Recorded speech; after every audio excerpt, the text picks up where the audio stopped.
Let's think of your body like a well-kept automobile. We've been taught for decades that engine maintenance is most critical. A regular stroll nourishes your cardiovascular system. The owner's handbook omits the essential point that the car's structure has been quietly eroding while we were mending that engine. Tires lose grip, symbolizing your balance and reacting power, and suspension systems lose strength and stability. A vehicle like this may operate well over a long, flat, straight path. What if it has to turn fast, climb a steep slope, or halt to escape danger? Even a good engine will fail owing to the frame and suspension. This is the hazard of walking alone to remain healthy at 60. You are constructing a strong engine in a chassis that is decaying. We're talking about more than the engine. We're heading inside the garage. Together, we'll learn how to rebuild the frame, strengthen the suspension, and give you the control you need to confront any obstacle head-on. This rusting frame is diagnosed medically as sarcopenia, which is the age-related, steady loss of muscular mass and, more crucially, muscle function. Everyone feels it, but over 60, it rises its speed drastically. Importantly, not every form of muscle is similarly harmed. It mainly targets our fast-twitch muscle fibers, which are in charge of producing force rapidly, power, speed, and the explosive motion required to catch oneself when you trip. Walking is an endurance activity that mainly develops slow-twitch muscles. This explains why carrying a bag of groceries might make you feel weak even if you are fit enough to walk for kilometers. Although your engine is fantastic, it is becoming less capable of producing immediate, usable power. The counter push-up is the first exercise we'll apply to fix this. This is a vital attempt to defend independence, not a show. Your ability to easily get up from the floor, push yourself out of a deep chair, and brace yourself in a fall depends on your upper body strength. According to a 2023 research published in the Journal of Functional Aging, seniors who completed identical incline exercises exhibited a considerable boost in reaction speed and upper body strength. Face a solid, immovable surface, such as a kitchen counter, to do it safely. Put your hands slightly wider than your shoulders on the edge. In order to form a sturdy, straight plank from your head to your heels, walk your feet back. Tighten your abdominal muscles as if you were preparing to take a little punch to the stomach to activate your core. Slowly lower your chest toward the counter, stop for a bit, and then aggressively push back. Prioritize quality over number by beginning with 6 to 8 perfect repetitions. The quadriceps and hip flexors, which are the major muscles involved in movement, must then be serviced. These muscles create the force for each step and stair and operate as your knees' shock absorbers. Your gait becomes less steady and your danger of falling rises as they weaken. We adopt the straight leg lift to effectively target them. In only a few weeks, this exercise helped older persons walk faster and climb stairs, according to studies published in the Archives of Physical Medicine and Rehabilitation in 2024. Lay down on a solid surface. With the foot flat, bend one knee. The opposite leg should remain straight. Before lifting the straight leg 12 to 18 inches, strengthen the thigh muscle. Lower it even more slowly than you elevated it after holding it for 3 seconds. If your lower back arches, lower it otherwise, keep it level on the floor. Perform 8 to 12 repetitions on each side. Now that the top and lower body repairs have begun, we can make sure these sections can cooperate in genuine situations.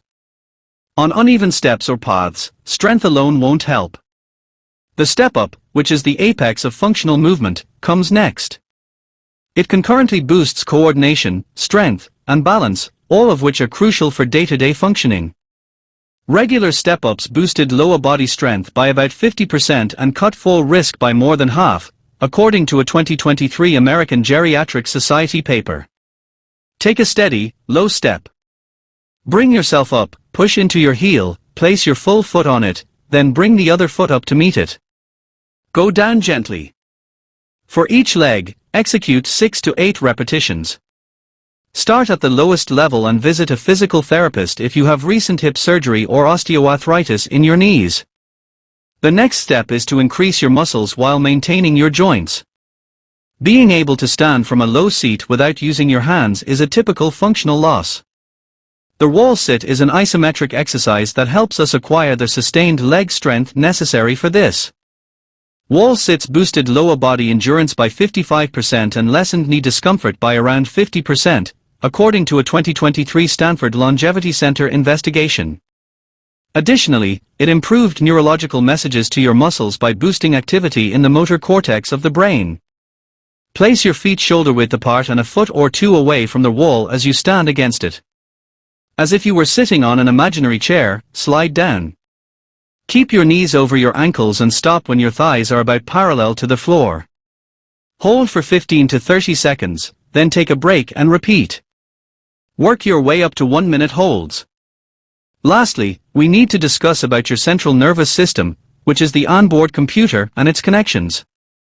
Long-term independence depends on the interaction between your brain, balance, and core. The spine is internally supported by the deep core muscles, particularly the transverse abdominis.